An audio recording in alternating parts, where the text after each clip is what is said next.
9 जून 2024 केवल राम दोरजी, जो कि बेंगलोर के सत्व अनुग्रह अपार्टमेंट में एक गार्ड की नौकरी करते हैं, उनको अपार्टमेंट के सामने से बह रहे नाले के पास एक कुत्तों का झुंड दिखाई देता है। उनको ये चीज़ थोड़ी सी अजीब लगती है तो वो नाले के पास जाकर चेक करते हैं। अब वो जैसे ही वहाँ पर पहुँचते हैं तो वो देखते हैं कि उस नाले में एक आदमी की डेड बॉडी पड़ी थी और वो कुत्ते उस डेड बॉडी को नोच रहे थे। वो उन कुत्तों को वहां से भगाते हैं और सीधा पुलिस को फोन करते हैं, जिसके बाद पुलिस की एक टीम वहां आई और उस डेड बॉडी को हॉस्पिटल ले गई। इन्वेस्टिगेशन शुरू होती है और पुलिस पता लगाने की कोशिश करती है कि ये जो बेंगलोर के नाले में से एक लावारिस डेड बॉडी मिली है ये आखिर है किसकी। उस डेड बॉडी का पता लगाने के लिए पुलिस आसपास के पुलिस स्टेशंस में भी पता करने की कोशिश करती है। तो पास के एक पुलिस स्टेशन से पता चलता है कि वहां पर एक दिन पहले यानी 8 जून के दिन एक आदमी की मिसिंग कंप्लेंट दर्ज हुई थी, जिसकी उम्र तकरीबन 30 साल से 35 साल के बीच थी। और जिस आदमी की डेड बॉडी पुलिस को उस नाले में से मिली थी उसकी भी उम्र लगभग 30 से 35 साल के बीच ही थी।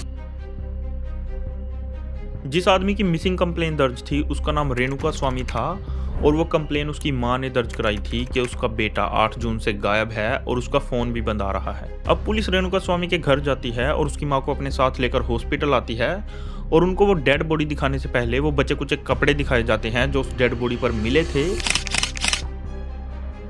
और उन कपड़ों को देखते ही रेणुका स्वामी की मां पहचान लेती है और बोलती है कि ये कपड़े मेरे बेटे के ही हैं। इस पर्टिकुलर टाइम पर एक चीज तो क्लियर हो गई थी कि वो जो डेड बॉडी मिली थी वो रेणुका स्वामी की ही थी, लेकिन यहाँ पर सवाल एक था कि आखिर उसको किसने मारा था और क्यों मारा था, क्योंकि उसकी बॉडी जिस कंडीशन में मिली थी वो काफ़ी ज़्यादा दर्दनाक थी। क्योंकि उसका एक कान मिसिंग था, उसकी जीभ तक कटी हुई थी और उसकी पूरी बॉडी पर काफ़ी सारे बेल्टों और डंडों के निशान थे। इन सारी चीज़ों से एक चीज़ तो क्लियर थी कि उसको किसी ने बुरी तरह से पीट कर और तड़पा कर मारा था, लेकिन आखिर क्यों? इस क्यों का जवाब ढूंढना पुलिस वालों के लिए काफ़ी ज़्यादा मुश्किल होने वाला था, क्योंकि रेणुका स्वामी एक मिडिल क्लास और काफ़ी सिंपल सा लड़का था। Kannada cinema's reigning superstar Darshan, in connection with the murder case, has shaken up his fans and the Kannada film industry. वो एक अपोलो फार्मेसी नाम की कंपनी में डिलीवरी बॉय का काम करता था, जिसका बेसिकली काम मेडिकेशंस डिलीवर करना था। और साथ ही जो उसकी डेली रूटीन थी वो घर से काम और काम से घर तक की थी। ना तो वो ज़्यादा अमीर था और ना ही किसी से कोई दुश्मनी थी। तो पुलिस को एग्जैक्ट रीज़न ही नहीं मिल पा रहा था कि उसको कोई इतनी बुरी तरह से क्यों मारेगा। पुलिस ने उसका क्रिमिनल रिकॉर्ड और उसकी हिस्ट्री वगैरह भी चेक की, लेकिन रेणुका स्वामी का रिकॉर्ड बिल्कुल ही साफ सुथरा था। इस केस में काफ़ी सारी ऐसी चीज़ें थी जिनके आंसर्स पुलिस को अभी भी पता लगाने थे, लेकिन फिर भी पुलिस का जो तरीका था इस केस में काम करने का वो काफ़ी ज़्यादा स्लो था। इससे पहले कि पुलिस को इस केस में कुछ मेहनत करनी पड़ती, डेड बॉडी मिलने से अगले दिन यानी 10 जून के दिन कुछ ऐसा होता है जिससे पुलिस खुद भी हैरान थी। क्योंकि रेणुका स्वामी की डेड बॉडी जिस जुरिडिक्शन एरिया में से मिली थी वो कामाक्षीपल्या पुलिस स्टेशन के अंडर आता था। तो 10 जून के दिन 3 लोग केशव मूर्ति, कार्तिक और रघुवेंद्रा इस पुलिस स्टेशन में जाते हैं और बोलते हैं कि उन्होंने ही रेणुका स्वामी का मर्डर किया है। वो लोग बोलते हैं कि उनको रेणुका स्वामी से पैसे का कुछ लेन देन था और रेणुका स्वामी उनके पैसे नहीं दे रहा था और इस चक्कर में आपस में झगड़ा हो गया और झगड़े के चलते उनसे गलती से रेणुका स्वामी का मर्डर हो गया और इसीलिए वो लोग सरेंडर करने आए हैं। उस टाइम थाने में सब इंस्पेक्टर विनय कुमार मौजूद थे। उनको ये चीज़ थोड़ी सी तो अजीब लगी कि किस तरह से कातिल खुद ही सरेंडर करने आ गया, और वो भी एक इंसान नहीं बल्कि 3 लोग। लेकिन फिर भी वो इस चीज़ से खुश थे कि चलो कम से कम ये केस बिना किसी मेहनत के सोल्व तो हो गया। उन तीनों को उसी टाइम अरेस्ट कर लिया गया, लेकिन फिर उस थाने के जो एसीपी थे जब वो ड्यूटी पर आए और उनको इस बात का पता चला कि किस तरह से 3 लोग थाने में आए हैं और रेणुका स्वामी के मर्डर केस में सरेंडर किया है, तो उनको ये चीज़ कुछ हजम नहीं हुई और उन्होंने उन तीनों को अलग अलग बिठाकर उनसे क्वेश्चंस करने शुरू किए। और इस पॉइंट पर एसीपी साहब को समझ आ गया कि वो तीनों झूठ बोल रहे हैं, क्योंकि उन तीनों के जो बयान थे वो एक दूसरे से मेल ही नहीं खा रहे थे। वो तीनों पुलिस को अलग अलग कहानियां सुना रहे थे। पुलिस ने उनके फ़ोन चेक करने शुरू किए और उनके फ़ोन से पिछले 3 दिनों में जितने भी लोगों को कॉल की गई थी उन सब लोगों के नंबर निकालने शुरू किए। कॉल डिटेल्स निकालते निकालते पुलिस वालों के सामने एक ऐसा नंबर आया जिसको देखकर पुलिस वाले काफ़ी ज़्यादा शॉक हो गए। और उस नंबर से इन तीनों में से एक के साथ पिछले 2-3 दिनों में कई बार बात हुई थी। वो नंबर किसी आम इंसान का नहीं बल्कि कन्नड़ फिल्मों के सुपरस्टार कहे जाने वाले एक्टर दर्शन थुगु दीपा का था। Bengaluru police filed a charge sheet against actor Darshan, Pavitra Gowda and 15 others who are the accused in this case. जैसे बॉलीवुड, हॉलीवुड है, ऐसे ही जो कर्नाटका में फ़िल्में बनाई जाती हैं या जो कन्नड़ फ़िल्मों की इंडस्ट्री है, उसको सैंडलवुड बोला जाता है। और दर्शन सैंडलवुड के सबसे बड़े स्टार हैं। आई एम श्योर कि हम सब लोगों ने उनकी कोई ना कोई तो हिंदी डब मूवी ज़रूर देखी होगी। और उनके जो फादर थे थुगुदीपा श्रीनिवास, वो भी अपने टाइम में कन्नड़ फ़िल्म इंडस्ट्री के काफ़ी जाने-माने एक्टर थे। साउथ की जितनी भी फ़िल्म इंडस्ट्रीज़ हैं, चाहे वो तमिल हो, तेलुगु हो या कन्नड़ हो या फिर मलयालम हो, उनकी ख़ास बात ये है कि उन फ़िल्मों के जो एक्टर्स हैं या मैं कहूँ कि जो सुपरस्टार्स हैं मेनली, उनको लोग भगवान से कम नहीं समझते। वहाँ के लोग उनकी पूजा करते हैं एक तरह से। इसका सबसे बेस्ट एग्जाम्पल विजय थालापति हैं, जिनको लोग इतना ज़्यादा प्यार करते हैं कि वो पहली बार इलेक्शन लड़े और पहली बार में ही इलेक्शन जीत कर स्टेट के सीएम बन गए। सेम इसी तरह से कर्नाटका के लोग भी दर्शन से प्यार करते हैं। ऐसे में कर्नाटक में रहकर वहां के सुपरस्टार के खिलाफ अगर पुलिस को कोई भी कार्रवाई करनी थी तो उनको काफी ज्यादा ध्यान से करनी थी, क्योंकि अगर उनसे कोई भी चूक होती तो चांसेस थे कि वहां की जो जनता है पुलिस के ही खिलाफ हो जाती। तो सबसे पहले तो पुलिस उन तीनों कातिलों के साथ सख्ताई से पेश आना शुरू करती है, क्योंकि अभी तक तो उनसे आराम से बातचीत की गई थी, लेकिन जब उनका लिंक दर्शन के साथ मिला तो फिर पुलिस ने उनसे अपने तरीके से बात की। और जब पुलिस ने अपने तरीके से बात की तो उन तीनों में से एक, जिसकी दर्शन के साथ फोन पर बात हुई थी, वो टूट गया। जब उसने सच्चाई बतानी शुरू की तो पुलिस वालों को उस पर विश्वास ही नहीं हो पाया, और जो कुछ भी उसने बताया था, अब वो बताने से पहले मैं आप लोगों को स्टोरी का थोड़ा सा कॉन्टेक्स्ट देना चाहूंगा।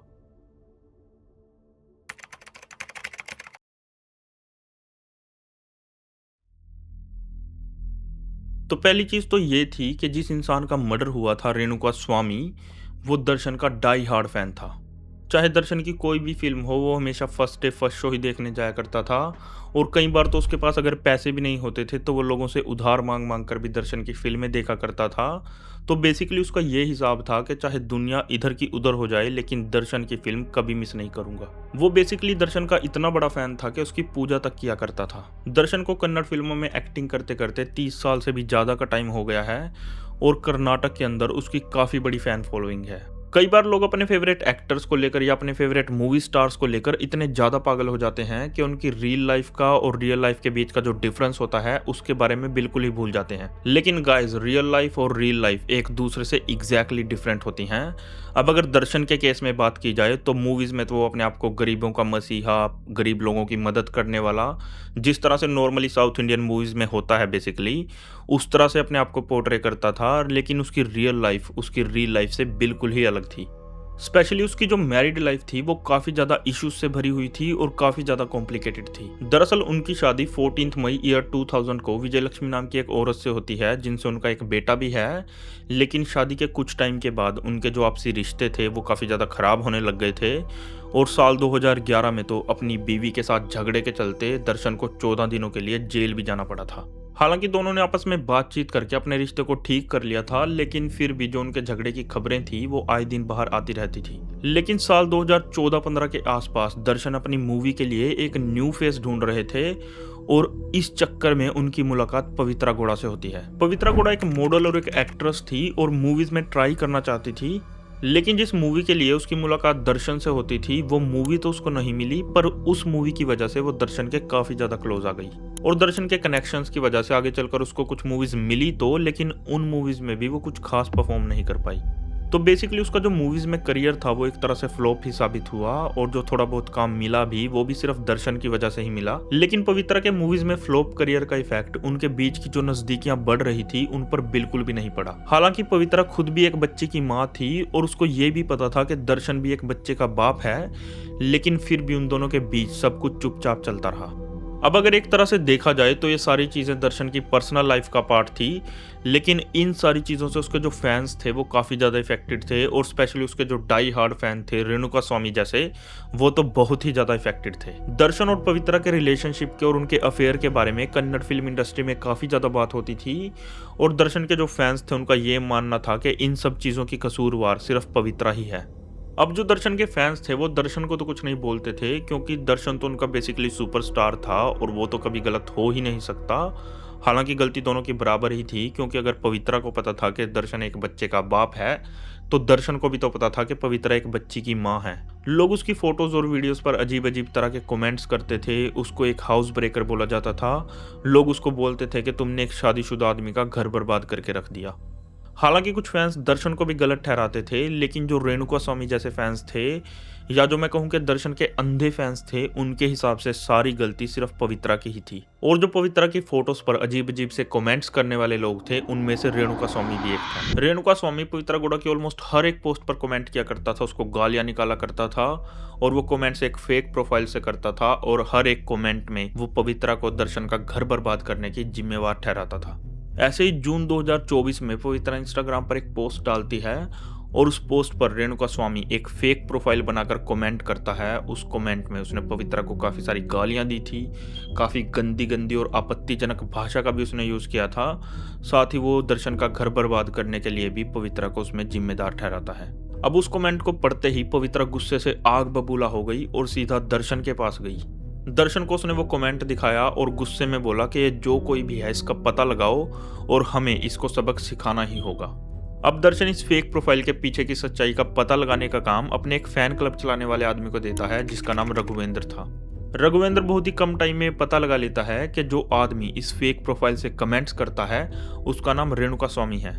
रघुवेंद्र ने रेणुका स्वामी के बारे में सारी जानकारी पता लगा ली थी कि वो कहाँ रहता है, क्या काम करता है, किस टाइम घर से काम पर आता है और किस टाइम काम से घर पर जाता है। ये सारी जानकारी निकाल कर उसने दर्शन को जाकर दी और उससे पूछा कि आगे क्या करना है। इसके जवाब में दर्शन बोलता है कि रेणुका स्वामी को जान से मार दो।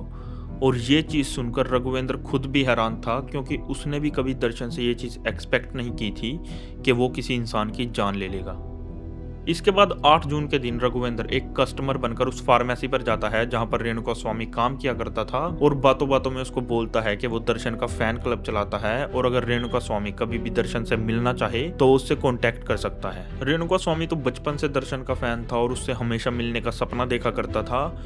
ऐसे में जब मौका खुद से चलकर उसके पास आया तो वो ऐसा मौका कैसे छोड़ देता। उसके लिए तो ये एक ड्रीम कम ट्रू की तरह था, लेकिन उसको इस बात का बिल्कुल भी अंदाजा नहीं था कि वो दर्शन से पहली और आखिरी बार मिलने जा रहा है। 8 जून की शाम को रघुवेंद्र और उसके कुछ दोस्त रेणुका स्वामी को पिक करते हैं और उसको अपने साथ बेंगलोर के एक गोडाउन में ले जाते हैं।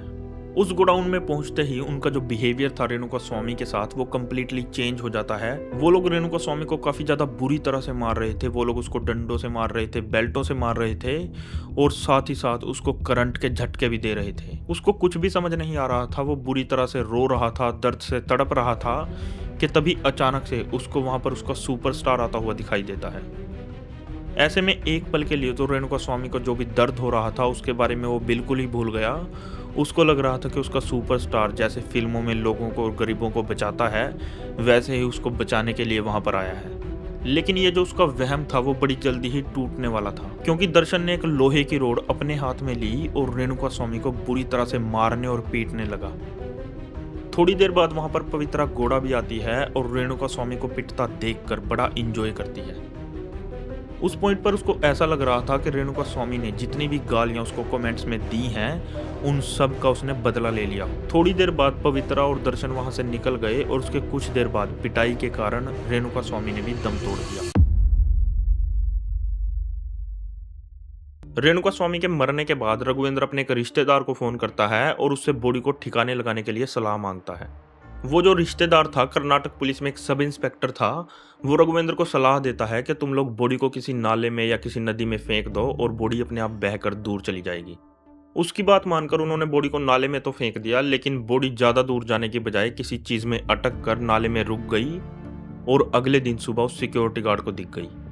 जब तक दर्शन को पता चला कि रेणुका स्वामी की बॉडी पुलिस को मिल गई है, तब तक वो बेंगलोर से मैसूर पहुंच गया था किसी फिल्म की शूटिंग वगैरह के लिए। ऐसे में उसने सोचा कि पुलिस उस तक पहुंचे उससे पहले वो 2-3 लोगों को पैसे वगैरह देकर थाने में सरेंडर करने के लिए भेज देगा, ताकि उस तक पुलिस कभी पहुंच ही ना पाए। लेकिन उन तीनों लोगों के पकड़े जाने की वजह से और रघुवेंद्र के बयान की वजह से पुलिस को यह पता चल गया था कि रेणुका स्वामी के मर्डर के पीछे दर्शन और पवित्रा गौड़ा का हाथ है।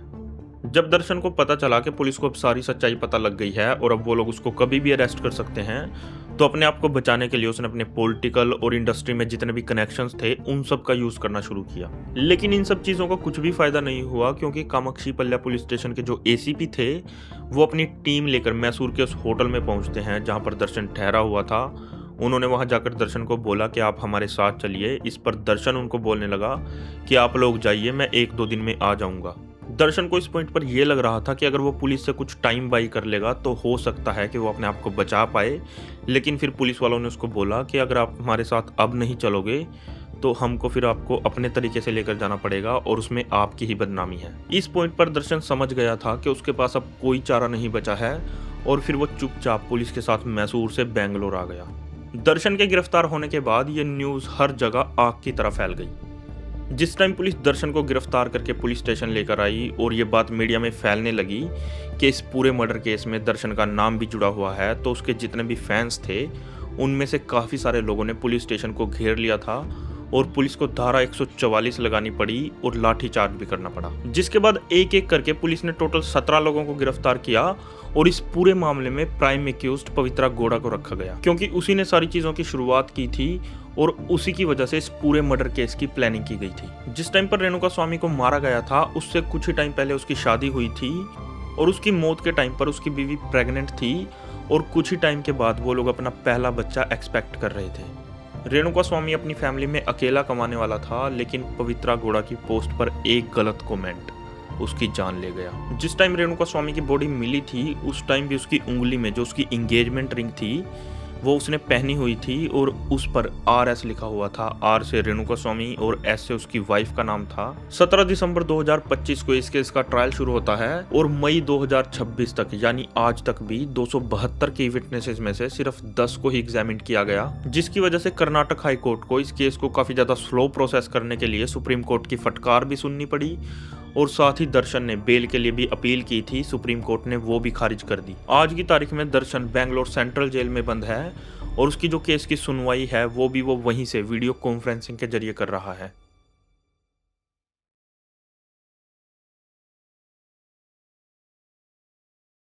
तो गाइज ये था आज का केस और ये चीज़ सोचकर भी काफ़ी ज़्यादा हैरानी होती है कि किस तरह से एक कमेंट ने एक इंसान की जान ले ली। और अगर आप लोगों को इसी तरह की और भी crime videos, crime related documentary videos देखनी है तो आप लोग चैनल पर जा सकते हो, क्योंकि पिछले काफ़ी टाइम से चैनल के जो व्यूज़ हैं वो काफ़ी ज़्यादा डाउन हैं।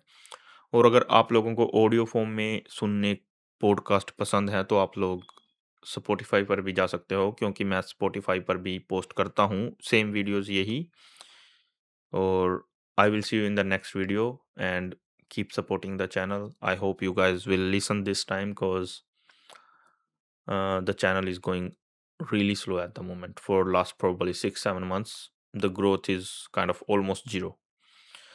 So I hope you guys will love these videos and the coming videos. I'll try to get more better content as long as as we'll move forward. I'll try to get better stories, better videos, and I'll see you in the next video. Thank you very much. Bye.